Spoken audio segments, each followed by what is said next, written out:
Agradezco al Señor este privilegio que me da como mujer de compartir con ustedes en este momento, así como lo hicieron aquellas mujeres en el primer domingo de resurrección, comisionadas por el Señor para llevar las buenas noticias a los discípulos. De igual forma compartimos este domingo las mujeres con nuestra iglesia. Oremos, hermanos. Nuestro victorioso Dios, gracias, Padre, porque podemos hoy como iglesia celebrar un domingo más de resurrección, por celebrar la victoria sobre la muerte. Y bendito Dios, suplicamos que en este momento tú nos hables y llenes nuestros corazones con tu palabra y que nos levantes, Señor, para cumplir tu voluntad a través de esta preciosa palabra. Te lo suplicamos en el bendito nombre de Cristo Jesús. Amén. Sin duda, la resurrección es un tema fundamental en la vida de cada creyente, pero difícil de exponer, en especial cuando se presenta a un mundo lleno de incredulidad, pues la Biblia registra algunos casos de resurrección, como la hija de Jairo o el más conocido Lázaro. Pero todos ellos volvieron a morir, excepto el Señor Jesús, que vive y reina para siempre. Para nosotros es algo familiar porque cada año celebramos su resurrección, pero para un inconverso no le resulta familiar, porque es un evento único e irrepetible, que no lo ven muy seguido, y es por eso que necesitamos fe para creer. Hoy te comparto este mensaje que he titulado Felices los que creen. Pues aunque parezca increíble, aún los discípulos, después de pasar 3 años y medio con el Señor, seguían dudando que el Señor hubiera resucitado. Por ejemplo, en Mateo 16, del 9 al 11 dice: habiendo pues resucitado Jesús por la mañana, el primer día de la semana apareció primeramente a María Magdalena, de quien había echado 7 demonios. Yendo ella, lo hizo saber a los que habían estado con él, que estaban tristes y llorando. Ellos, cuando oyeron que vivía y que había sido visto por ella, no lo creyeron. O en Mateo 28, 16 dice: pero los 11 discípulos se fueron a Galilea, al monte donde Jesús les había ordenado, y cuando le vieron, le adoraron, pero algunos dudaban. Y como en aquella época, hoy la gente sigue dudando. Le pido que abra su Biblia en Juan 20, del 24 al 29. Juan 20, del 24 al 29. Y veamos la enseñanza que Dios quiere mostrarnos esta mañana. Juan 20, del 24 al 29. Dice así la palabra de Dios: pero Tomás, uno de los 12, llamado Dídimo, no estaba con ellos cuando Jesús vino. Le dijeron pues los otros discípulos: al Señor hemos visto. Él les dijo: si no viere en sus manos la señal de los clavos, y metiere mi dedo en el lugar de los clavos, y metiere mi mano en su costado, no creeré. 8 días después estaban otra vez sus discípulos dentro y con ellos Tomás. Llegó Jesús estando las puertas cerradas y se puso en medio y les dijo: paz a vosotros. Luego le dijo a Tomás: pon aquí tu dedo y mira mis manos, y acerca tu mano y métela en mi costado, y no seas incrédulo, sino creyente. Entonces Tomás respondió y le dijo: Señor mío y Dios mío. Jesús le dijo: porque me has visto, Tomás, creíste. Bienaventurados los que no vieron y creyeron. El lema de Tomás bien pudo haber sido: soy lento pero seguro. Este pasaje habla de Tomás, llamado el Dídimo, que en griego significa gemelo. Y creo que en realidad es un buen nombre, pues aún hoy tiene muchos gemelos, y también muchos de los creyentes llegamos a ser sus gemelos en algún momento, ya que como seres humanos finalmente no somos tan originales, pues todos tenemos reacciones parecidas ante lo que no entendemos, o ante lo que no nos gusta o que nos da flojera profundizar. Y Juan dedica esta porción de su evangelio a Tomás. Quiere enseñarnos el Señor a través de esta palabra la bienaventuranza de creer sin ver. Debido a la lenta reacción de Tomás ante la resurrección de Jesús, es por ello que el Señor expresó esta última bienaventuranza que dice: bienaventurados los que sin ver creyeron. En este verso y en este pasaje que acabamos de leer, podemos ver 5 prácticas enseñanzas de esta bienaventuranza. Como punto número 1, vemos que son bienaventurados los que se mantienen en la zona de la bendición. ¿Quiénes? Los que están presentes, los que van a los cultos, se conectan a los estudios, que leen la Biblia, que oran, que tienen día a día una relación con el Señor, aún en medio de las circunstancias, pero que pasó como Tomás el gemelo. Dice en Juan 20, versículo 24: pero Tomás, uno de los 12, llamado Dídimo, no estaba con ellos cuando Jesús vino.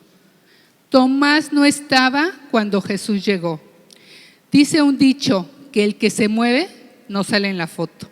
Y Jesús se apareció a sus discípulos y Tomás simplemente no salió en la foto.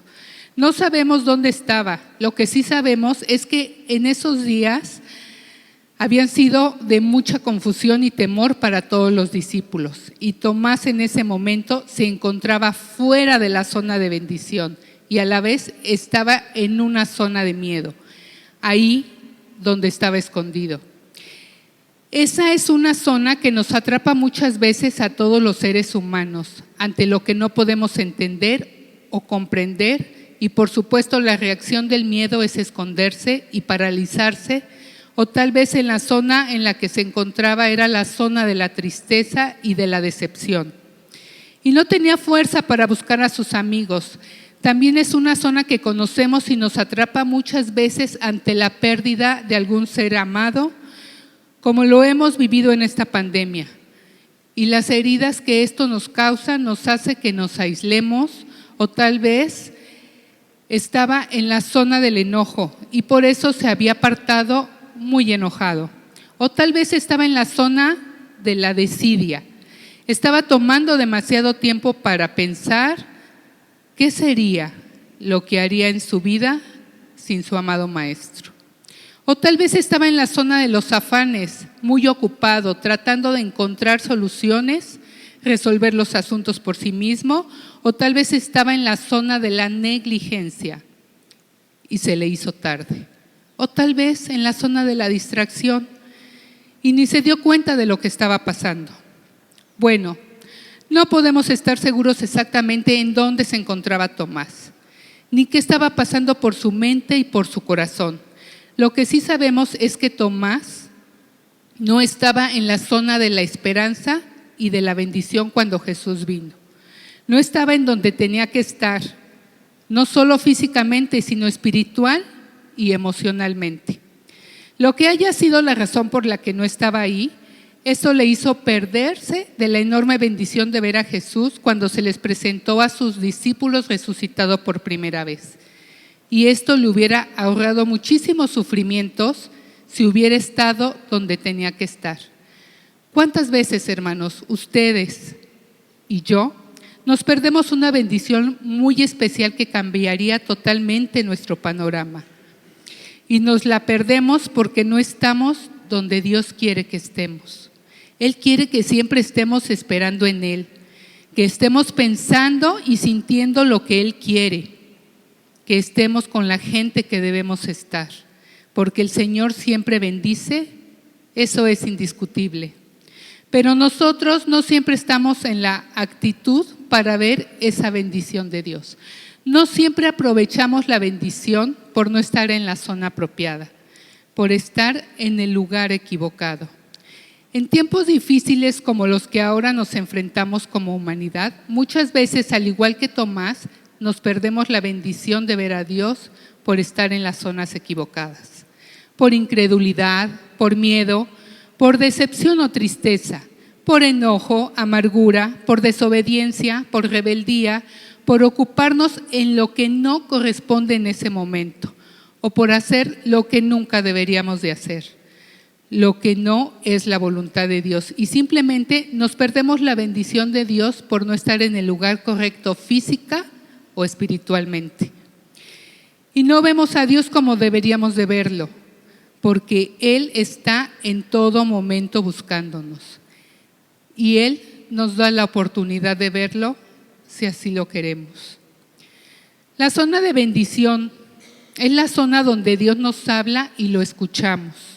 Es ahí donde Dios interviene en nuestras vidas y lo podemos percibir. Es donde Dios hace cosas que nos maravillan, cosas que nuestros ojos no han visto. La gran oportunidad de ver a Dios actuar se da estando juntamente cuando estamos conectados a Él, a pesar de los obstáculos y turbulencias que tiene nuestro día a día. Bienaventurados los que sin ver creyeron, es igual a bienaventurados los que se mantienen en la zona de la bendición. Como punto número 2 vemos que son bienaventurados los que ven con los ojos de Dios. Después que se apareció Jesús a los discípulos y no estaba ahí Tomás, ellos le dijeron: al Señor hemos visto. Él les dijo: si no viere en sus manos la señal de los clavos y metiere mi dedo en el lugar de los clavos y metiere mi mano en su costado, no creeré. Bueno, creo que Tomás tenía una mente inmadura. que necesitaba señales para poder creer lo que el Señor nos está mostrando. Muchas veces nos comportamos con esta misma actitud de Tomás con nuestro Señor. Ponemos condiciones, le pedimos, le queremos corregir la plana y darle instrucciones. Es como decir, si no viere la señal, no creeré. Qué mente tan cerrada y qué vista tan corta con la que esperamos que las cosas sean a nuestro modo, con la que miramos la vida desde un solo ángulo, con la que no nos atrevemos a confiar y solo dejar que Dios nos sorprenda con cosas que ni siquiera habíamos imaginado, porque nuestra mente es limitada. Y bueno, en la historia de Tomás no estuvo cuando el Señor se presentó a los otros discípulos. Ya vimos, la buena noticia le llegó al fin y él no la creyó. No creyó, ¿saben por qué? Porque no quería creer simplemente. No tenía la voluntad para creer, porque creer es un acto de voluntad. La bienaventuranza o gran alegría que viene de creer no es posible porque insistimos en mantener la vista puesta en esa puerta que ya se cerró, o en las personas que nos abandonaron, o en lo que perdimos, o en lo que sucedió, o en lo que no sucedió como uno hubiese querido. Lo que sea que nos está robando la bienaventuranza se puede ver desde otro punto de vista, el punto de vista de Dios. Hace falta cambiar la perspectiva, darle la vuelta al asunto para ver otros aspectos.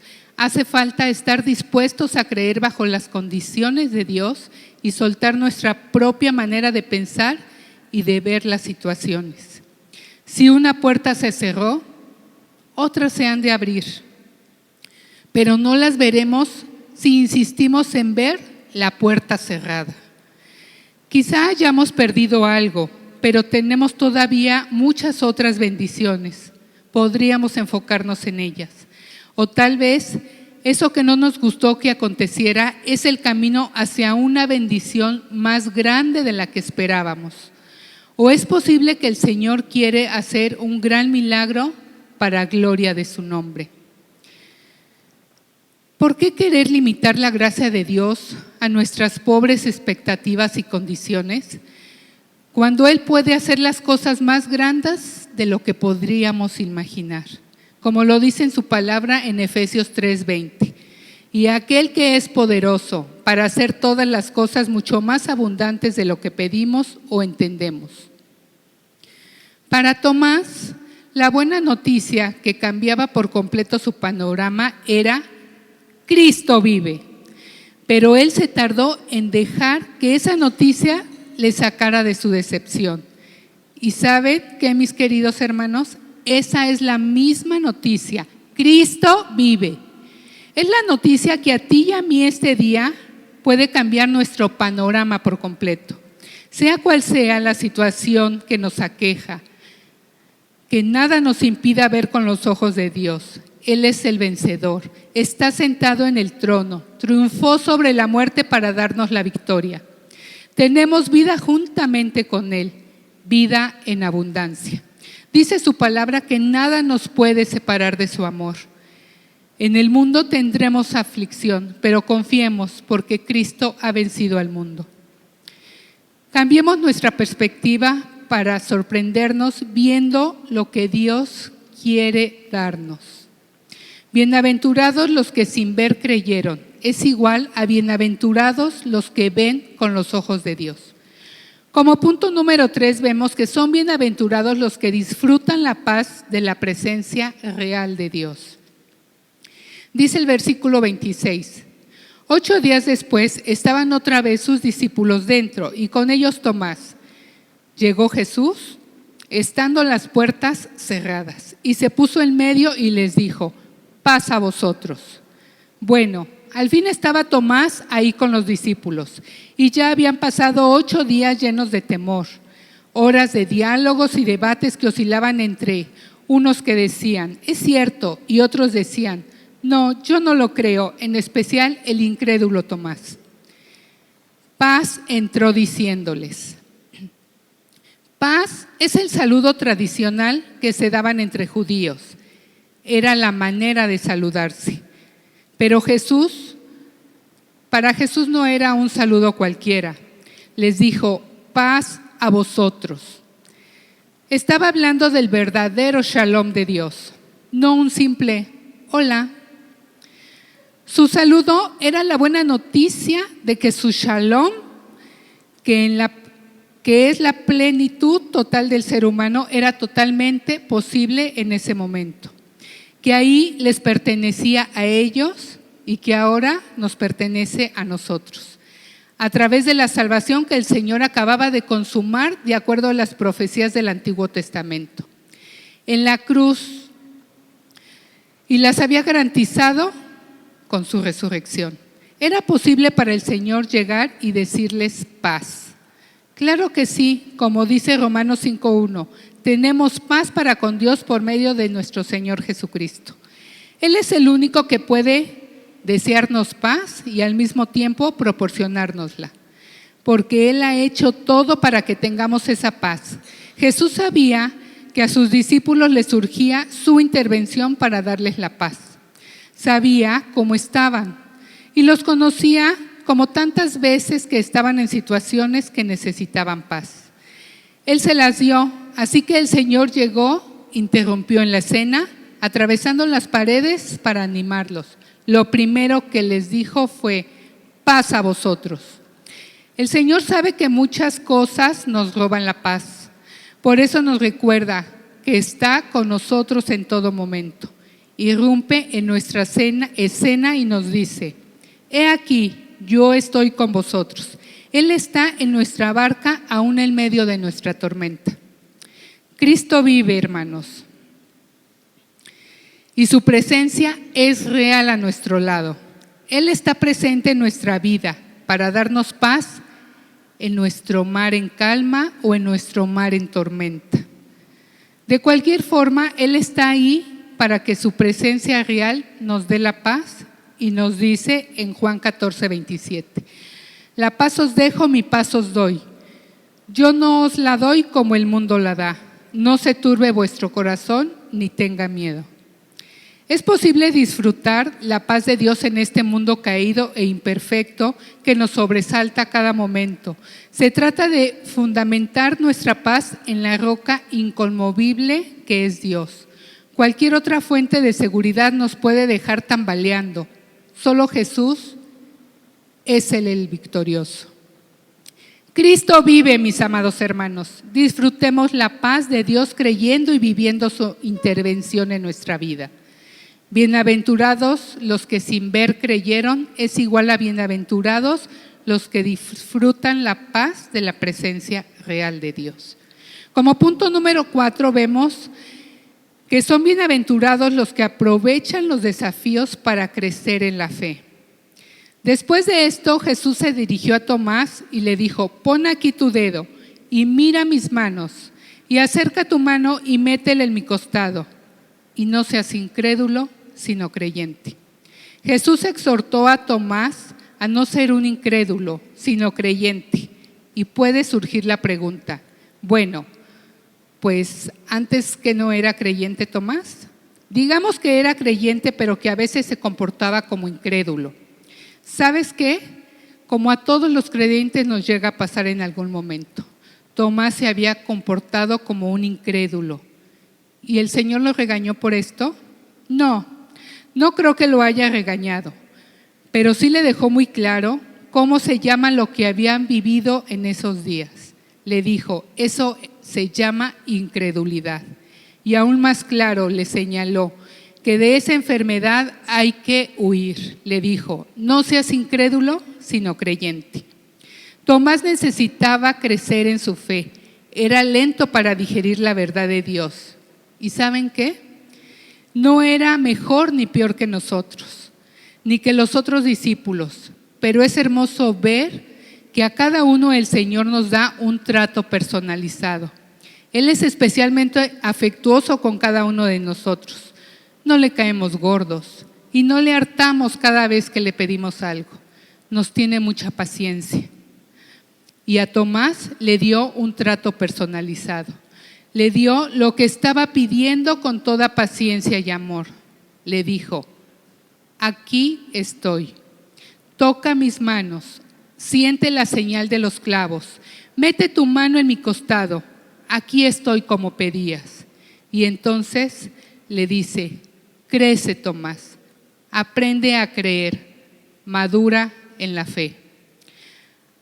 Aquel hombre que era lento para creer fue desafiado a crecer en su forma de creer. Debía de avanzar, de estrenar un nuevo nivel en su relación con Dios. Esa es la oportunidad que el Señor nos da a todos los creyentes, a todos sus discípulos. Nos dice igual: no seas incrédulo, sino creyente. Porque saben que no es lo mismo creer en Dios que creerle a Dios. Creerle es dar todo por cierto, todo lo que Él nos dice en su palabra, sus promesas y sus mandamientos. Creerle es asumir lo que Dios dice sin cuestionamientos ni dudas, sin condiciones. Creerle es confiar por completo en Él. Creerle es obedecerle. Creerle es entregarnos llenos a su voluntad. Porque ¿saben qué? Creer superficialmente, de dientes para afuera, no nos alcanza para nada cuando vienen las pruebas o las tentaciones. No nos alcanza. Creer a medias no nos sirve ni nos sostiene. Para crecer en la fe, un creyente necesita tener una fe estructurada, sobre bases sólidas. Luego esta fe debe ejercitarse, ponerse en práctica en nuestra vida diaria. La fe tiene que ser probada por fuego para ser purificada. Así es como se madura nuestra fe.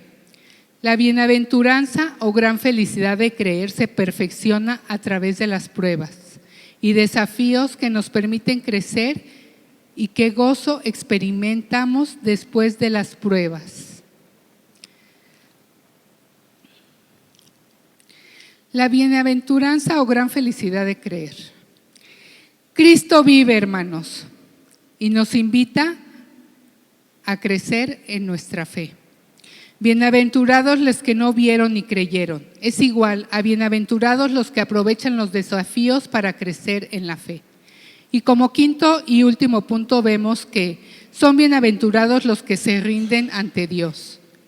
Dice el versículo 28. Entonces Tomás respondió y le dijo: Señor mío y Dios mío. Finalmente Tomás vuelve en sí, da la dirección de cambio en su vida, de la negatividad en la que iba. Él da una vuelta de 180 grados para postrarse delante de Jesús y adorarlo. Tal vez con mucha vergüenza por haber dudado, pero con el gran alivio al verlo vivo y lleno de gracia hacia él, esa gracia hermosa que le manifestó el Señor Jesús. No creo que ni siquiera se haya atrevido Tomás a tocar al Señor en ese momento. El Señor le decía: mete tu dedo, pero tal vez no lo hizo. Solo se derramó delante de él y le dijo: Señor mío y Dios mío. La bienaventuranza o gran felicidad que viene como consecuencia de creer, ¿saben qué implica? Una redención total ante Dios. Ya no más cuestionamientos, no más dudas, no más condiciones, no más quejas, simplemente creerle. Postrarse delante de Él para conocer su grandeza, su santidad, su perfección, saberse amado por Él y por ello, amarle también. Y alabarle y agradecerle su infinita misericordia, decirle: Señor, aquí estoy, soy tuyo, Señor mío y Dios mío. Cristo vive, postrémonos ante Él. Bienaventurados los que no vieron ni creyeron, es igual a bienaventurados los que se rinden ante Dios. Hermanos, el desafío es que seamos bienaventurados de esta manera. Creámosle al Señor. Cierra el Señor diciéndole: porque me has visto, Tomás, creíste. Bienaventurados los que no vieron y creyeron. ¿Y quiénes son los que no vieron y creyeron? No fueron los discípulos de Jesús, A ellos ya se les había presentado Jesús. Ellos sí lo habían visto y habían creído. Cuando Jesús dijo esta bienaventuranza, Él habla de otros, habla de nosotros. Ahí estamos tú y yo, y somos bienaventurados por Jesús si le creemos. Tú y yo no vimos el milagro de la resurrección, pero lo creemos y somos bienaventurados. Tenemos varios testimonios aquí en la iglesia de varias familias que han sido duramente probadas, pero también tenemos entre ellos muchos testimonios de fortaleza, de vivir dándole la gloria a Dios a pesar de todo lo que les ha tocado vivir, de vivir creyéndole al Señor. Somos amados, hermanos nuestros, bienaventurados porque no vieron, pero creyeron. Somos bienaventurados si le creemos al Señor. Cristo vive. Cristo vive, mis amados hermanos, creámosle a Él. Y en cada una de sus palabras que Él nos habla, creamos en su poder, creamos en su amor, sostengamos nuestra vida en ese gran poder de la resurrección. Para Dios no hay nada imposible. Bienaventurados los que no vieron y creyeron, que lo podríamos traducir de la siguiente manera. Somos bienaventurados si nos mantenemos en la zona de la bendición esperando en Dios. Si cambiamos nuestra perspectiva por la de Dios, si disfrutamos la paz de la presencia real de Dios, si aprovechamos los desafíos para crecer en la fe y nos rendimos ante Dios. Felices los que creen. Oremos, hermanos. Bendito Padre Celestial, gracias te damos, Señor, por tu amor, por tu misericordia, Señor. Gracias te damos por la vida de tu Hijo Jesucristo, Señor, que fue obediente a ti y fue a esa cruz por amor a cada uno de nosotros, Señor, y que resucitó para una nueva esperanza de vida y de vida eterna. Gracias, Señor, porque esa es nuestra fe y en eso es en lo que nosotros creemos. Te pedimos que nos ayudes a mantenernos obedientes a ti y permanecer en la zona de la bendición que tú tienes para cada uno de nosotros. Que seamos sensibles a tu voz y que hagamos tu voluntad en todo tiempo, Señor. Gracias, Señor, por este privilegio que tú nos das de poder estar aquí, bendito Padre, de poder recordar una vez más, Señor, esa victoria que tuvo nuestro Señor Jesucristo sobre la cruz. Gracias, Señor, porque Cristo vive. Te lo agradecemos y te lo pedimos en el bendito nombre de nuestro amado Señor y Redentor, Cristo Jesús. Amén.